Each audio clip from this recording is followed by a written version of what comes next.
برکو زانیارین باش لکم دیگه. سپاس مراد. البته وی که افکار من مراد گویی تماشاوان جا. اوی پروژه گلک آلنگاری هنه، گلک پرزگری هنه، پرزگری جاری جواکی و جاری امنی و جاری سیاسی و جاری دموگرافی و حتی گلو العراق ثقافت تیجشنه که صحیح پروژه که بیوی آوی به تقبل کردن تبندی کردن بگمان لحاف گوارتنو هاتنو چونه که گشکاری به یا چابه. ایدی کومه که آلنگاریان هنه البته باندوریا ولات دنیای هریمی نفدولتی سر وجبر کو ایکش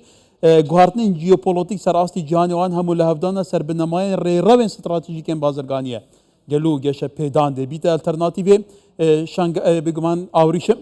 محمد گل شروع کاری سیاسی جستانبول میوان منه. برز گل دماتا باش به ام گل ببینی. اره گلو تدبینی حسایب صناعی افریا گشه پیدانه فعلا اشتا دیزاینوی تمام نبویه بکویتت پراکتیکه ده تمام ببه.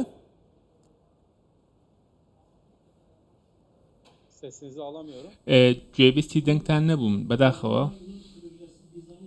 Evet. بەڵێ ئێستا دەنگتان هات. Evet, teşekkür ediyorum. بەڵێ زۆر سوپاس بۆ میوانداریکردنتان ناوەکەشی زۆر باشە ڕێگەی گەشە پێدان هەرچەندە سەیری پرۆژەکە دەکەین بۆمان ڕوون دەبێتەوە هیچ لایەنێک ناوێت لایەنێکی دیکە گەشە پێدان بەخۆیەوە ببینێ ئەمە شتێکی ڕوونە بۆیە هیچ کەسێکیش بێگومان دژی ئەوە نییە کەوە بڵێ گەشە پێدان نەبێ بە بۆ چوونی من ئەم پرۆژەیە لەمەر پرسی گەشە پێدان بەڵکو پرسی ئەمنیەت و بۆمانەوە و بەرژەوەندەکانی خۆیانەواتە ئەم پرۆژەیە خزمەت بە بەرژەوەندی ئەو وڵاتانە دەکات زیاتر. ولی البته تو زانیجی که کمک رهندیدن هنه کمک فاکتیندن هنه کمک ولاتین بباندورین هریمی هنه کوانجی سرنج سر وی پروژه هیه گلو یعنی بدید ناتا آستانگین هم بر ریا گشه پیدانه حساب صناعی نه بین لادنا پروژه که ویتا تواری مریتی دا Bu engelleri kaldırmak kolay değil. بەلاوانانی ئەم بربەستانە بێگومان شتێکی ئاسان نییە کاتێک سیری پرۆژەکە دەکەین بۆمان ڕوونەکەوە بەڕاستی زۆر زەحمەت ئەم پرۆژەیە سەرکەوتوو بێ لە ڕووی تەکنیکیەوە لە ڕووی داراییەوە کاتێک سەیری چوارچێوە گشتیەکە دەکەین و بربەستەکانیشە بەردەمماندایە پێم وایە ئەمە پرۆژێکی زۆر سەختە لێرەدا گرنگترین شت لەم پرۆژەیە ئامانجە سیاسەکانە وەکو هەموو جارێکیش ئامانجی سیاسی ئەوەیەکەوە خۆتان دەزان مافی دراوسێ لەسەر یەکتر هەیە بەڵام لە ڕۆژهەڵاتی ناڕازە کاتێک پرسی کورد دێتە ئەم پرسی کورد دێتە گۆڕێ هەوڵ دەدرێت کەوە لە ڕووی سیاسیەوە داکوتکاری بکرێت زیاتر بۆیە ئەوەی من لەم پرۆژەیە دەیبینم بە شێوەیەکی گشتی ئەم بابەتانن پێویستە لەم چوارچێوەیەوە سەیری ئەم بابەتە بکرێت تەنیا ئەوە نییەکەوە لە بەسرەوە دەست پێ دەکات کە چەند وڵاتێکی عەرەبی پاڵپشتی دەکەن دەیانەوێ گاز و هەموو شتێک لەم ڕێگایەوە بۆ ئەوروپا بگوازنەوە یان بیبەستنەوە ئاخۆ مەبەستەکە ئەمەیە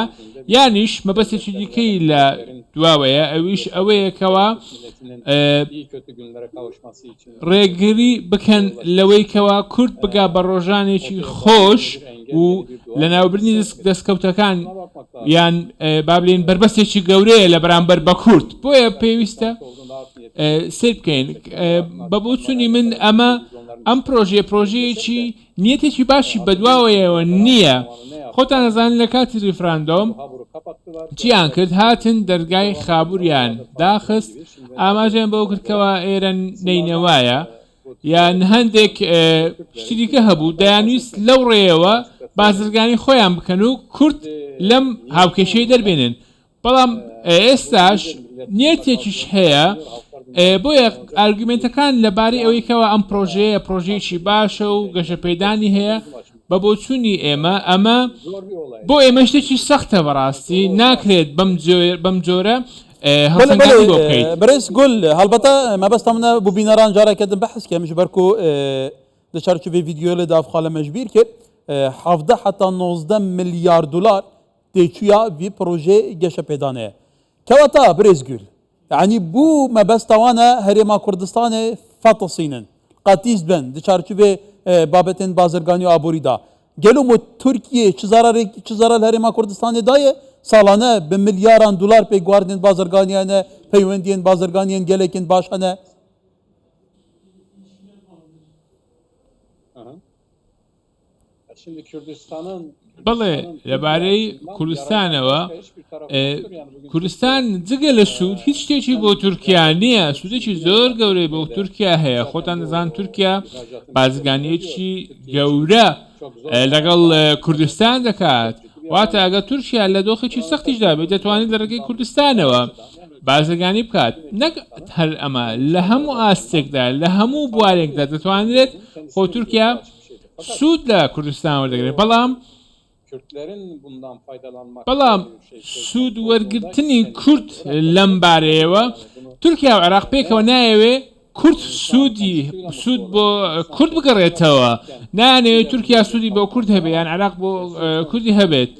کاتێک پرسەکە دێتە سەر ئێمە جیرانەکانمان بەداخەوە بەم جۆرە سەیرمان دەکەن هاوکات شتێکی دیکەش هەیە کاتێک بیر دەکەینەوە خۆتان دەزانن ئێمە هەندێک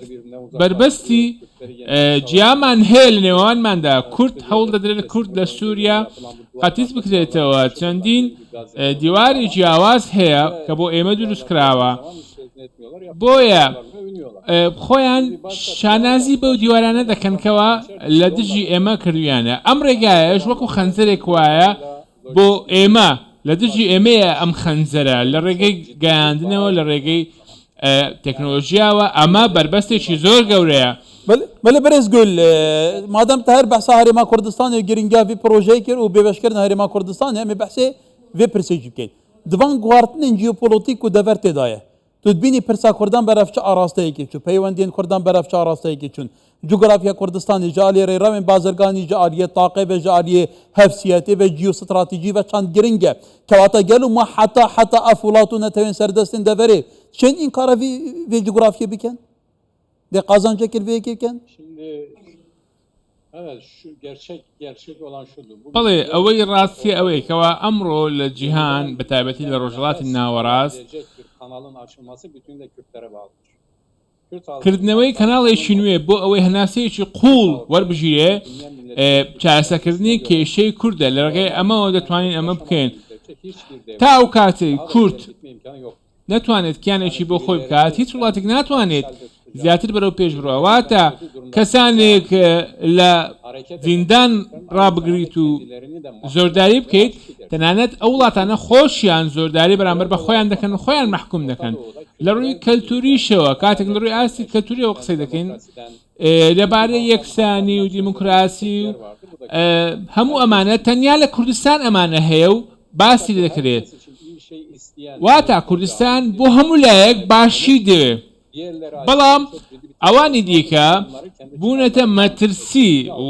وڵاتانی دیکە ئەمە وەکو مەترسی دەبینن چونکە وەکو مەترسیەکی گەورە بۆ سەربەرژەوەندەکانی خۆیان دەبینن بۆیە ئەمڕۆ خۆ دەکرێت ئەگەر کورد هەماهەنگی بکرێت بەڵام ناکرێت ئێوە وەکو کۆیلە مامەڵە لەگەڵ کورد بکەن بۆیە ئەم لەم کەشەشدا گەشەپێدان نایەتە دی ئەمە شتێکی درێژخایەن نابێ ولی برس محمد گل گلش پاس بوته دی وەکەتە گوتی کورد دی ڕەسانترین ملەتی دەبێرێنە گرنگترین جوگرافیاوی هەیە کورد قەلانە حەلانە جینوسایەتکردنە لێلڤێ گاوێ بەرەکەت کێتیل هەموو جەها بباندۆتر پێستر هەیبەتتر دوو زاوان ژێراواتەرە گەلێ سوپاس